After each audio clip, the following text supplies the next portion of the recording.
दोस्तों हम फिर से लेकर आ चुके हैं आप लोगों के लिए सुबह की सभी ताज़ा और बड़ी खबरें। एक एक कर आपको सारी खबरों की जानकारी देंगे आज देश दुनिया में क्या कुछ हो रहा है। दरअसल दोस्तों सबसे पहली जो बिग ब्रेकिंग निकल आ रही है महंगाई पर। दोस्तों राहुल गांधी का केंद्र सरकार पर बड़ा हमला, बोले देश को महंगाई की सौगात दे रही है मोदी सरकार, इसके बारे में आपको बताएंगे। वहीं पर दोस्तों अगली बिग ब्रेकिंग में हम आपको बताएंगे दोस्तों, जी हाँ, जया बच्चन का मोदी सरकार पर बड़ा हमला, बोले अखिलेश यादव ने कहा था जिस दिन चुनाव खत्म होंगे बीजेपी उस दिन पेट्रोल डीजल के दाम बढ़ाना शुरू कर देगी। यह तो सिर्फ शुरुआत हुई है, इसके बारे में आपको बताएंगे। वहीं पर दोस्तों अगली बिग ब्रेकिंग में हम आपको बताएंगे दोस्तों, सोनिया गांधी के सुर से सुर मिलाया G23 ने, बोले कांग्रेस को जिताना और बीजेपी को हराना, बस यही मकसद हमारा, इसके बारे में आपको बताएंगे। वहीं पर अगली बिग ब्रेकिंग में हम आपको बताएंगे दोस्तों, जी आपको बता दें अब अखिलेश यादव ने खेल दिया मास्टर स्ट्रोक, लोकसभा से दे डाला इस्तीफा दोस्तों, जबकि सारी गोदी मीडिया कह रही थी कि अखिलेश यादव जो है करहल सीट से इस्तीफा देंगे, लेकिन दोस्तों अखिलेश अपनी पार्टी को मजबूत करने के लिए जो है यहाँ पर लोकसभा से अपना इस्तीफा दे दिया। 2017 में 19 में जीते थे वो चुनाव, इसके बारे में भी आपको बताएंगे। वहीं पर अगली बड़ी खबर में हम आपको बताएंगे दोस्तों, महबूबा मुफ्ती का बीजेपी के ऊपर बड़ा हमला, बोले कई पाकिस्तान बनाना चाहती है मोदी सरकार इंडिया में, इसके बारे में आपको बताएंगे। वहीं पर अगली बड़ी खबर में हम आपको बताएंगे दोस्तों, डॉक्टर कफिल खान का योगी के ऊपर तंज, बोले कई लोगों ने मुझे आरोपी बना डाला था, इसके बारे में भी आपको बताएंगे। वहीं पर अगली बड़ी खबर में हम आपको बताएंगे दोस्तों, जी दरअसल आपको बता दें BKU के किसानों ने अब केसरिया टोपी वालों को दे डाली धमकी, बोले अगर कोई भी केसरिया टोपी लगाकर यानी कि भगवा टोपी लगाकर आया तो उसको गांव में घुसने नहीं दिया जाएगा भगवाधारियों को, इसके बारे में भी आपको बताएंगे। वहीं पर दोस्तों फारूक अब्दुल्ला का मोदी सरकार को मुंह तोड़ जवाब, बोले जब ये सब कुछ हुआ कश्मीरों पंडितों की जान गई तब मोदी सरकार थी सत्ता में, जी यानी कि बीजेपी की सरकार थी, हम नहीं थे, इसके बारे में भी आपको बताएंगे। वहीं पर अगली बड़ी खबर में हम आपको बताएंगे दोस्तों, जी आप रविन्द्रनाथ टैगोर अब जो है यहाँ पर दोस्तों भगत सिंह के कह सकते हैं सहारे जो केजरीवाल है दोस्तों वो सत्ता के दरवाजे तक पहुंचना चाहते हैं, बताएंगे आखिर क्या कुछ पूरा का पूरा प्लान चल रहा है दिमाग में। वहीं पर दोस्तों किसान संगठन अगले महीने से करेंगे फिर से एक बार दोस्तों संगठन आंदोलन करने को जा रहे हैं, जी अब फिर से अब एक बार किसान आंदोलन शुरू होने जा रहा है, इसके बारे में भी आपको बताएंगे। तो सारी खबरें दोस्तों फटाफट अंदाज में एक एक कर देंगे। फिलहाल खैर चलिए बढ़ते हैं सबसे पहली और सबसे बड़ी खबर की ओर। दरअसल दोस्तों आपको बता दें अखिलेश यादव ने पार्टी को मजबूत करने के लिए बीजेपी को दिया झटका, लोकसभा से दोस्तों दे डाला अपना इस्तीफा। आपको बताता चलूं दोस्तों अखिलेश यादव ने यहां पर मास्टर स्ट्रोक खेल दिया। पूरी गोदी मीडिया ये कहती रही कि अखिलेश यादव जो है वो करहल सीट से जहां से वो अभी हाल ही में जीते वहां से इस्तीफा दे देंगे, लेकिन दोस्तों शायद अखिलेश समझ चुके हैं कि अब जमीन पर रहकर ही काम हो सकता है, जगह जगह जाकर ही काम हो सकता है। इसलिए दोस्तों जो 2019 में अखिलेश यादव ने लोकसभा सीट से चुनाव जीता था उस सीट से दोस्तों अब अखिलेश यादव ने इस्तीफा दे दिया है और करहल सीट से सांसद बने रहेंगे। अब सांसद का मतलब दोस्तों आप समझते ही हैं, इतना जो है यहाँ पर आसान बात है, मैं आपको आराम से समझा भी सकता हूं, लेकिन आप लोग अच्छे से समझते हैं कि जानबूझकर करहल सीट से अखिलेश यादव सांसद रह रहे हैं ताकि दोस्तों वो पार्टी से जुड़े रहें और बीजेपी को हर मुद्दे पर घेरते रहें। अब सांसद तो है ही दोस्तों अखिलेश यादव करहल सीट से, लेकिन आप देखिए करहल सीट से अब अखिलेश यादव के पास सिर्फ 2 साल का समय रह गया। अखिलेश बीजेपी को किसी भी तरीके से उत्तर प्रदेश से निकाल देना चाहते हैं। जाहिर सी बात है दोस्तों अखिलेश यादव को अगर उत्तर प्रदेश की चाबी चाहिए तो सबसे पहले बीजेपी के नट बोल्ट ढीले करने पड़ेंगे और नट बोल्ट ढीले कर दोस्तों उन्हें लोकसभा में हराना पड़ेगा। यही कारण है जो अब विपक्ष की आवाज बनना चाहते हैं अखिलेश यादव और उन्होंने करहल सीट को सेफ रखा है अपनी और लोकसभा से इस्तीफा दे डाला है। यानी कि अखिलेश यादव 2 साल में काफी मेहनत करने वाले हैं और लोकसभा में बीजेपी को एक बड़ा झटका देने वाले हैं। चलिए बढ़ते हैं एक और अगली बिग ब्रेकिंग की तरफ। बता दोस्तों अगली जो बड़ी खबर निकल कर आ रही है, दरअसल दोस्तों आपको बता दें एक बार फिर से दोस्तों महंगाई ने तोड़े सारे रिकॉर्ड, बीजेपी ने दिया दोस्तों देश की जनता को धोखा। सोचिए दोस्तों जो लोग बीजेपी को वोट दे रहे थे, जो लोग ये कह रहे थे कि अरे मोदी जी तो पेट्रोल डीजल पे दाम कम कर देंगे अब नहीं बढ़ेंगे, उनके मुंह पर करारा तमाचा पड़ा है। इसलिए कह रहा हूं मैं दोस्तों कि अंधभक्ति की भी हद होती है। आप देखिए डायरेक्ट न 10 न 20 न 30 डायरेक्ट 50 रुपए LPG पे बढ़ा देना, ये कहां की इंसानियत है। आप समझिए, पेट्रोल पर 80 पैसे बढ़ा दिए गए हैं, 87 डीजल पर बढ़ा दिए गए 87 पैसा। इसी के साथ साथ एलपीजी पर, जो कि सबसे ज्यादा यूज होती है घरों में, जिसको घरेलू महिलाएं यूज करती हैं, उसमें तो मोदी सरकार ने हद ही कर दी, डायरेक्ट 50 रुपए का इजाफा कर दिया है। यानी कि दोस्तों अब लगभग टंकी को हम कह सकते हैं कि 1000 से ऊपर जाने वाली है गैस एलपीजी। दोस्तों मुझे याद है अभी जब कुछ गांव की महिलाओं ने वोट दिया मोदी सरकार को, तो वो कह रही थी कि मोदी जी ने हमें चूल्हा दिया। अब जरा ये भी पूछ लीजिए मोदी जी से कि मोदी जी गैस की टंकी फ्री देंगे?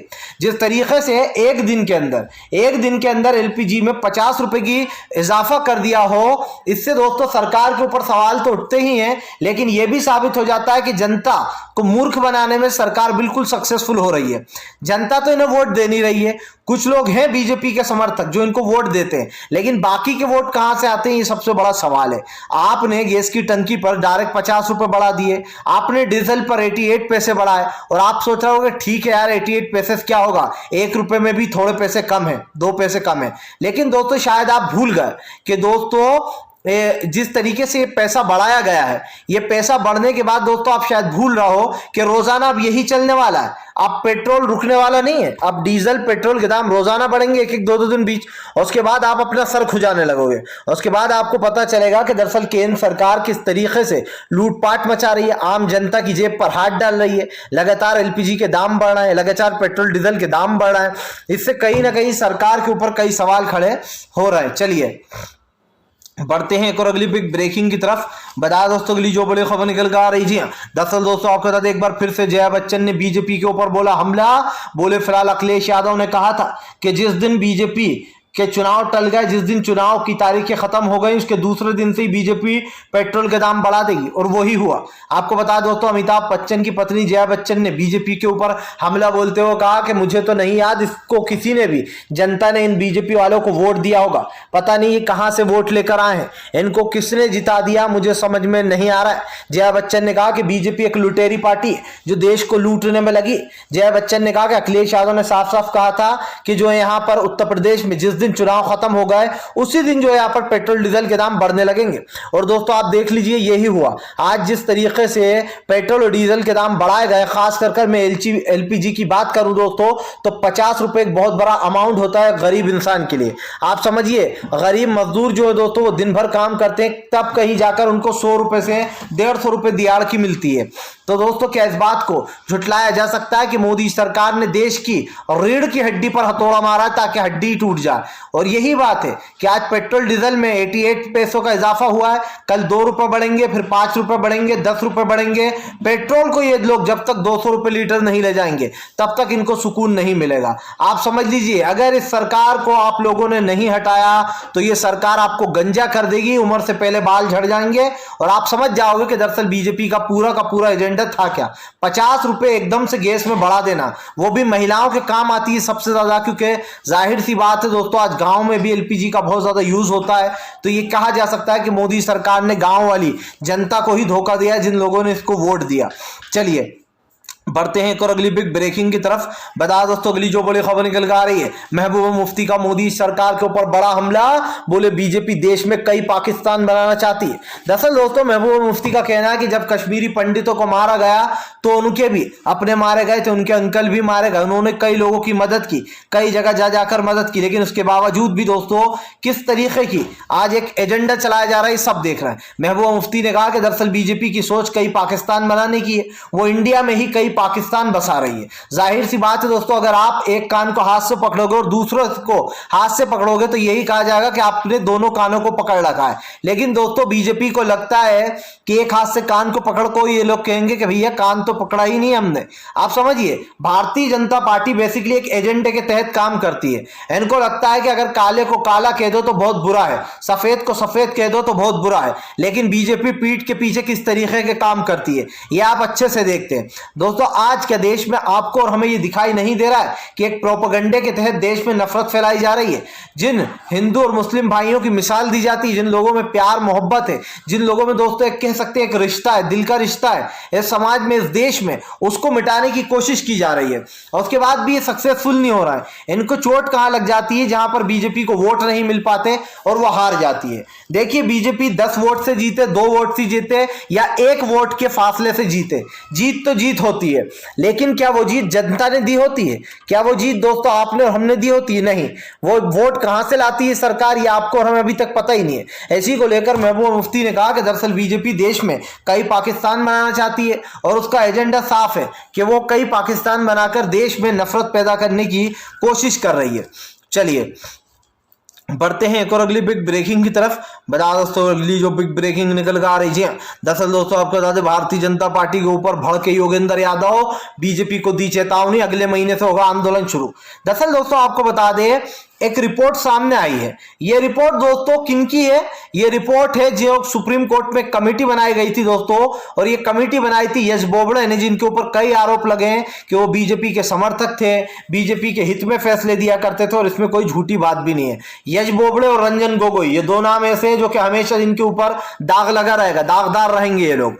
आपको बताता चलूं दोस्तों यश बोबड़े ने ऐसी एक कमेटी बनाई थी दोस्तों जिसमें बीजेपी के हिमायती भरे पड़े थे उस कमेटी में। यहां तक के दोस्तों बीजेपी की तरफदारी जो कर रहे थे, लगातार जो इस कृषि कानूनों को सपोर्ट कर रहे थे, उन्हीं 4 नामों को कमेटी में डालना क्या यह साबित नहीं करता है कि रंजन गोगोई बीजेपी के हाथ की कठपुतली बन चुके थे, यश बोबड़े, और उन्होंने बीजेपी के दबाव में ही ये कमेटी बनाई थी। अब नाम सुनिए, नाम सुनकर, हालांकि हमने आपको पहले भी बताया कि जिन लोगों के नाम इस कमेटी में डाले गए थे, जो जांच कर रहे थे कि ये कानून सही है या गलत, उन्होंने अब अपनी एक रिपोर्ट सौंप दी है। उस रिपोर्ट में ये कहा जा रहा है कि भैया 60% जो किसान संगठन थे वो तो सरकार के साथ थे इस काले कानून में। अब आप समझिए दोस्तों, रोडों पर लोग मर गए, किसानों को गाड़ी से कुचल दिया गया, उसके बाद भैया कौन से ऐसे किसान हैं जो आपके इस काले कानून को मान रहे थे, वो अभी तक हमारे सामने क्यों नहीं आए? और कौन वो संगठन है, नाम बताया जाए, नाम नहीं बताया। नाम सुनिए जरा दोस्तों कौन कौन इस पैनल में यानी कि इस कमेटी में शामिल था, और फिर बताऊंगा कि दरअसल कौन कौन बीजेपी का हिमायती है। सबसे पहला नाम दोस्तों अशोक गुलाटी। अशोक गुलाटी कौन है दोस्तों? अशोक गुलाटी बीजेपी का बहुत ही बड़ा दोस्तों तरफदार है। अशोक गुलाटी वो इंसान है जो कृषि कानूनों को शुरुआत से ही सपोर्ट कर रहा था और कह रहा था कि यह आंदोलन गलत किया जा रहा है, ये कानून तो बहुत अच्छे हैं। दूसरा नाम सुनिए दोस्तों, दूसरा नाम था अनिल धनवर।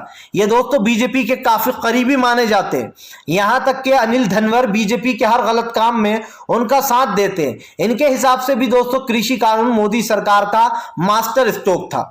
तीसरा नाम सुन लीजिए दोस्तों, तीसरा नाम था प्रमोद कुमार लोधी। अब आप समझिए दोस्तों, प्रमोद कुमार लोधी जिन्होंने बीजेपी को हर गलत काम में सपोर्ट किया है, यहां तक कि कृषि कानून के बारे में इन्होंने ये तक कह दिया था कि वो लोग जो बैठे हुए हैं वो किसान है ही नहीं, वो तो जो है यहाँ पर आंदोलनकारी लोग हैं और किसानों के नाम से बैठे हुए हैं। अब आप समझिए ये 3 नाम, और जो चौथा नाम था दोस्तों वो पंजाब का था, लेकिन वो चौथे नाम ने हालांकि बायकॉट कर लिया था। उन्होंने कहा था कि मैं किसानों के खिलाफ नहीं जा सकता। पहले तो उन्हें कमेटी में शामिल कर लिया था, लेकिन जब उन्होंने किसानों ने उनका विरोध किया पंजाब में, तो वो भाग निकले छोड़कर ये कहकर कि मैं नहीं होऊंगा, इस कमेटी का हिस्सा नहीं बनूंगा। तो दोस्तों आपने ये नाम सुने, ये बीजेपी के हिमायती थे, और ये कमेटी का गठन किसने किया था? यश बोबड़े ने।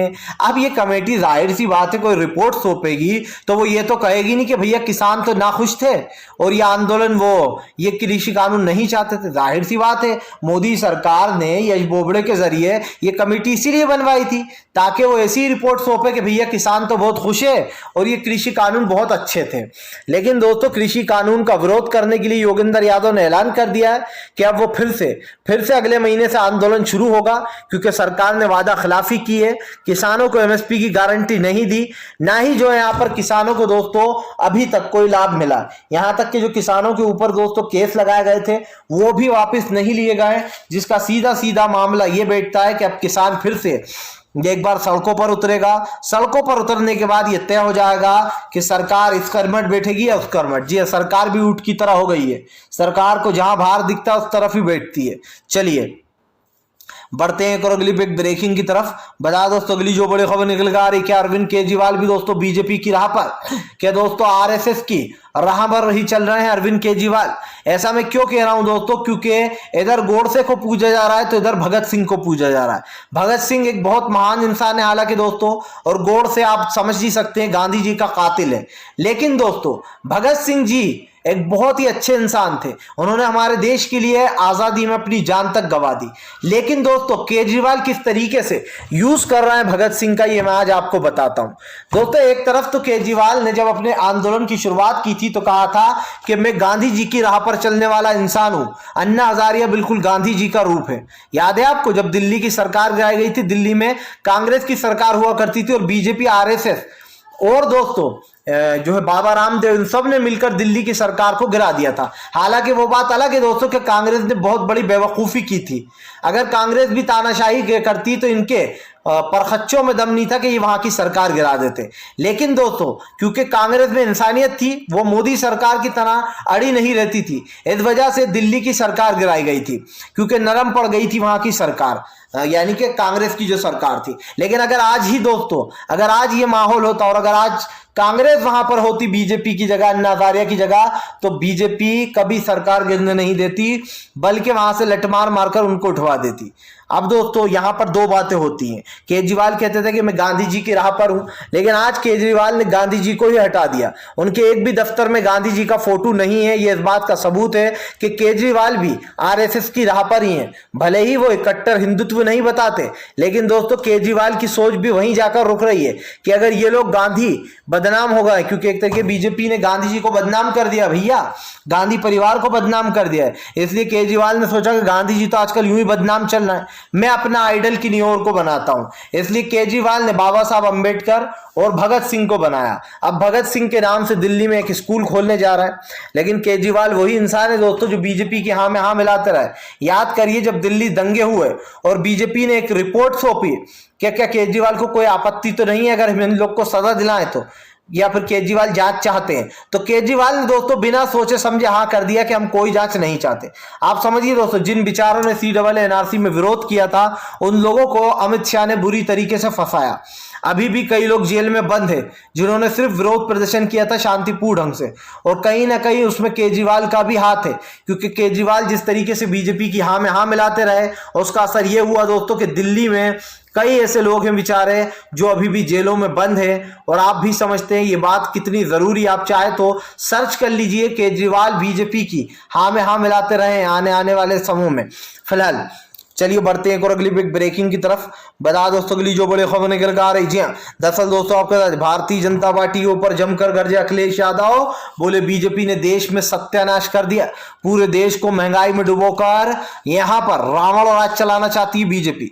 आपको बता दें दोस्तों अखिलेश यादव ने बीजेपी के ऊपर हमला बोलते हुए कहा कि राम राज का तो कहीं पता नहीं, लेकिन रावण राज जरूर दिखाई दे रहा है। अखिलेश ने कहा कि हमने कहा था जनता से कि बीजेपी चैन नहीं मारेगी, वो एक के बाद एक पेट्रोल के दाम बढ़ाएगी और वैसा ही हुआ। अखिलेश ने कहा अभी तो शुरुआत है, अभी देखते जाइए कि बीजेपी और क्या क्या करती है। रोजाना दोस्तों दाम बढ़ाए जाएंगे, चाहे वो पेट्रोल हो, डीजल हो, और गैस की टंकी पर तो एक साथ ही सरकार ने ले लिए मजे आपके। 50 रुपए बढ़ाना यह इस बात का सबूत है कि सरकार को जनता की जरा सी नहीं पड़ी है। सरकार के पास पैसा भरा पड़ा है, अपार धन भरा पड़ा है, लेकिन सरकार दोस्तों देश का पैसा लुटाई जा रही है, हवा में उड़ाई जा रही है, और उसके बाद भी सरकार को चैन नहीं मिल रहा है। फिलहाल दोस्तों अगर आपको हमारा वीडियो अच्छा लगे तो इसको लाइक कीजिए, अगर आप चैनल पर पहली बार आए तो सब्सक्राइब कीजिए, और अगर आप भी सच्ची न्यूज़ देखना पसंद करते हैं तो दोस्तों ज़्यादा हमारे चैनल को सब्सक्राइब कर वीडियो को लाइक कीजिएगा, ताकि हम आपके लिए दोस्तों आगे भी इसी तरीके की वीडियोस जो है लाते रहें।